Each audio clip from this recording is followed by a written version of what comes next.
ഇന്ന് നമുക്ക് ഗുണ്ടുണ്ടാക്കിയാലോ. ഇന്ന് സൺഡേ ആണല്ലോ, അപ്പോൾ സ്വാഭാവികമായിട്ടും എഴുന്നേറ്റപ്പോൾ തന്നെ ലേറ്റായി. പക്ഷെ ഞാനിത് ഇന്നലെ തിങ്കളടുത്ത് പറഞ്ഞിട്ടുണ്ടായിരുന്നു, നാളെ രാവിലെ നമുക്ക് ഗുണ്ടുണ്ടാക്കാം. അന്ന് ഗുണ്ടെന്നും പറയും, ജയിലുണ്ടാന്നൊക്കെ പറയും കേട്ടോ ഇതിന്. പണ്ട് എൻ്റെ ചെറുതിലെ അമ്മ മിക്ക ദിവസം ഇത് ഉണ്ടാക്കുമായിരുന്നു. ഇത് ഉണ്ടാക്കാൻ വളരെ എളുപ്പമാണ്.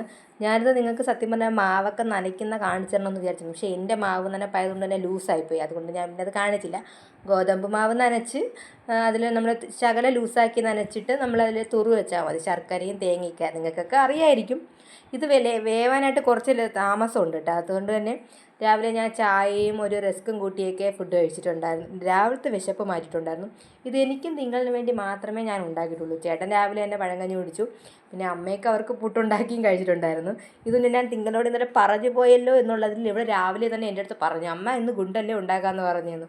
അതുകൊണ്ട് ഉണ്ടാക്കിയതാണ്. പക്ഷേ ഇത് നല്ല ടേസ്റ്റാണ് കേട്ടോ. ശരിക്കും പറഞ്ഞാൽ എനിക്കിത് ഭയങ്കര ഇഷ്ടമാണ്. കൂടുതലും അരിമാവിൻ്റെതാണ് നല്ലത്. ഇവിടെ അരിമാവില്ലായിരുന്നു.